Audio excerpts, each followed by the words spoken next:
Hi everyone, my name is Sukaja. In this video, I'm going to be talking to you about two books that I read this month that were absolutely brilliant and I thought deserved a video of their own. The first book is Hamnet by Maggie O'Farrell, which has won the Women's Prize for Fiction, I think 2 years ago in 2019, correct me if I'm wrong. But this book was just written so well, and Maggie O'Farrell does have an knack for writing historical fiction. I think the selection of the theme is brilliant. She chose to write about Shakespeare's life and not just focusing on him, but focusing on his wife and his son and daughter. He had twins. There are a lot of interesting things here which are related to actual historical fact, but she kind of uses the fact that she has and weaves a really interesting fictionalization of his life and his personal domestic home life, which we don't have a lot of information about. So we barely know anything about Shakespeare. We know that he wrote a lot of plays. We know about the circumstances that might have perhaps led to his writing these plays, but we don't have any understanding of the kind of relationship he had with his wife and his children. What kind of father was he? What kind of a husband was he? And this book kind of deals with exactly those things, because it was in 1500 when we didn't have church records that marked people's birthdays yet.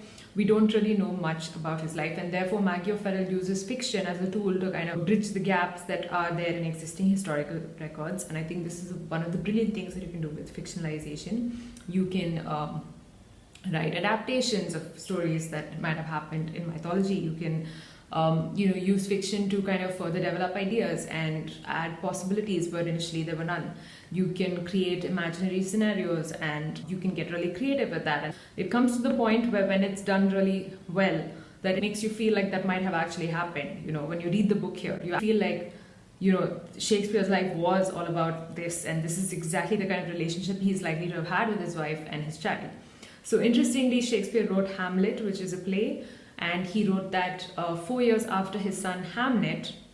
Do you see the name? Do you see that N and L? There's been a play there, and they are pretty much about the same person.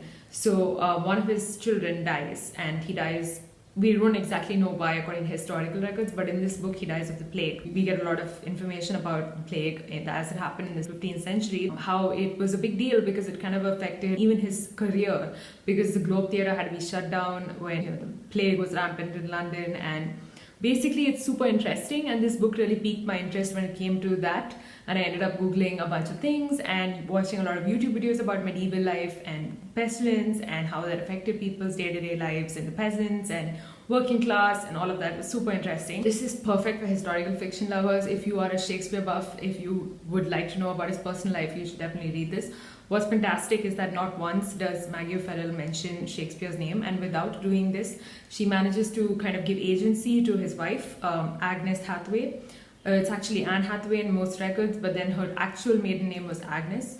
So you get to learn a lot about his actual life, maybe perhaps, and also get a bit of interesting, juicy fictionalization as well. I really enjoyed this book. I thought the writing was brilliant. It does have this shifting timeline kind of structure where we get to know a little bit about Shakespeare's children. We see different scenes happening in the book. We go from the time when he courted his wife before his marriage, and then we go to the time when his children are already born and one of them is ill, and we keep going back and forth. And I really think that worked with this book for me, and not having Shakespeare's name mentioned was also a brilliant tactic, because imagine in one of the interviews I watched with Maggie O'Farrell, she says that, I think it was with Toast magazine, and she says having the name mentioned would have demeaned the entire process, the entire project. It would have not let readers take him seriously. Imagine if she wrote a sentence saying Shakespeare just came to the table and ate a piece of bread. That would have just trivialized the whole storyline altogether. So I think that was well thought out. And this is about his two children, Hamnet and his sister. Doesn't get as much of a spotlight, I'm afraid. I forget his sister's name. Do you see that? That's because the center of the story is actually Hamnet. And Shakespeare is busy trying to make a career. He's going out to London, and then we have Agnes dealing with all of domestic life and its travails all by herself. She's initially portrayed as a very progressive woman, kind of like ahead of her times. She's into healing people, and she knows all these mixtures and tinctures that she can make with herbs, which is a very interesting idea. And I really want to believe that Shakespeare's actual wife was like that. But of course, there's no way of knowing, and that's a sad thing. Thank God we have fiction, because we can imagine these possibilities. So she's portrayed as this person who, helps people, and she has kind of an occupation which gives her agency. and that is brilliant. But then towards the end, she becomes this hapless parent, and this book deals with loss and grief at this very intense level. It looks at it very closely, and for that reason, you should read this. I have previously read Maggie O'Farrell's I Am, which is her memoir, which I thought was written really well, and I really enjoyed it. And it talks about death. Maggie has a really good way of dealing with these particularly intense issues. The writing is just brilliant. It's so descriptive. I wouldn't say it's atmospheric, but it does transport you to Shakespeare's house. Like, you feel like you're there, you're watching the goings on, you're seeing how Shakespeare's wife talks to her mother-in-law, you see all of that as though you are in that house when you're reading the book. So coming out of this book, I did end up having a bit of a hangover, book hangover sorts. And I did look for another book that might be similar to this, but I couldn't find it. So I ended up going down the YouTube rabbit hole and researching about medieval life. It was so interesting that Shakespeare did not get affected by the plague, even though they had terrible living conditions back in the 1500s. Anyway, I felt like her agency was lost towards the end, because she kind of just returns to being the woman, like what she's expected to be in society back in the day. And she's also an older woman in real life. He married an older woman, Agnes. So it's very interesting to kind of imagine what kind of love they would have shared. So there's a little bit about this focus on marriage here, the kind of things that entails, and expectations society has on women and in general. But she's portrayed as such an outlaw in the initial scenes, and I just wanted that to continue even in the second half. I think this book's divided into 3 parts, if I'm not wrong. But I didn't see that. I felt like towards the end she was quite hapless, and I would have liked it to be otherwise. But anyway, this story is not about her as much as it is about Hamnet. There's so much you can discuss. It's perfect for a book club read. Yeah, let me know if you've read this, what your thoughts were. I'd love to hear about that. Alright, going to the second book. This is definitely likely going to be on my favorites list for this year. Top contender. The second book is also a top contender. The second book I read this month is called Universal Love by Alexander Weinstein. So this cover does not do any justice to this book, and I'm sure there's another cover by another publisher which is much better. But I wanted to read this after hearing a couple of rave reviews from booktubers, but this book is not being read enough, if you ask me. And on Bookstagram there are barely around 300 posts of this book. So I'm like, people do pick this up, especially if you love the Black Mirror series. And I'm not somebody who normally reads science fiction or speculative fiction. I usually stay away from these genres, but then after listening to the kind of stories in this, I definitely was interested. My curiosity was piqued, and I was like, I'm going to take a chance and get into this. And it was so easy to read this, and I got into each story like really fast. The writing is good, and I felt like there wasn't too much detail about technologies that might have escaped the layman. There was just enough information to kind of, for the reader to suspend disbelief and get into that world that the author is trying to create in every story. Every story has its own reality. It's an imagining of how our existing technologies that we have today in the 21st century, if they were taken a step further, what life might be like. And it's eerily close to home, some of the stories, and it's also a little scary in the sense that these can easily come to fruition in the years to come, and the future is looking like it's going to be heading in the way the stories are painted over here in the same way. That was really interesting to see. And so there's one story here I think was particularly something that stood out to me as well. This is about loss, and the first story talks about how if you lose someone in your family, you try to bring them back using holograms, which become like this strange technology in the future, where people have inbuilt technology in their retina. So it's kind of like biological modification, and you have your newsfeed is in your retina. You can make calls through your retina because you can see different screens on your retina, and you're kind of walking daily while there's so much fighting for your attention span. It's just interesting, okay?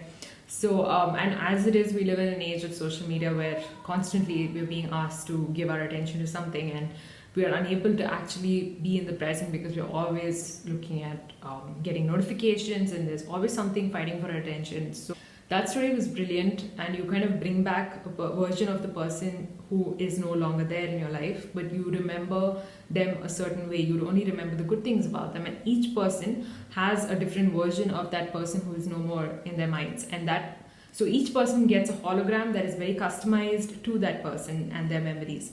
So it's very interesting. The other thing I thought was, so there's one story about that, and there's another one about, there are 2 stories in here which are kind of dealing with post-apocalyptic scenarios and post-environmental collapse.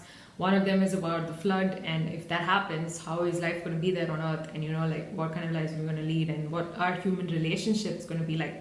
So this book mainly deals with human relationships and how technology kind of modifies that. You see stories about LGBTQIA romance going wrong because of technology, and you see stories between siblings, sibling love being distorted. You see stories where, people are unable to have kids, so they decide to adopt robots who have something called an emotion card, which you just insert in their armpit, and they suddenly become very human. That's interesting too. I don't know if you're somebody who's looking for a lot of detailing in terms of the technological aspects. You might not enjoy this book if you like really detailed, thick plots. But this has really good stories. I mean, the ideation, the subject matter, the content is brilliant, and for that I would definitely recommend reading this. I think I'm definitely going to remember the stories I read in here for a really long time, and this book, I wish it was longer. That's the only thing. I wish there were more stories in here. After reading them, I just really enjoyed each one of them. I think there's just one that I felt was a bit too short. There's one about China and how China is going to be like have a future where pollution is just all over the place and you can't breathe, and there's this fight for fresh clean air, which the whole it's a dystopic scenario, and it's very interesting to read about. Highly recommend reading this if you haven't. Would love to see more people read this. If you've read this and you know similar books, I'm definitely planning to read his first book, which is, I think, Children of the New World. I am definitely going to read that, and that's also a collection of short stories. If you have similar recommendations of books like this, let me know in the comments down below. Would be grateful. In the meantime, thank you for watching this video. I will be back with another bookish video. I'm also thinking of making a fall recommendations video. I know we live in the northern hemisphere, but I feel like we should channel fall and autumn vibes as much as possible. I have seen a few green trees here go brown, so I just like the idea of fall, kind of like orange books, Halloween related themes maybe, or books that have fall related themes, like just maybe witches and not too much fantasy, but maybe historical fiction and things like that along those lines. Let me know if you have suggestions. I hope you enjoyed this video. I will be back with more content soon. In the meantime, stay safe, stay sane. Bye.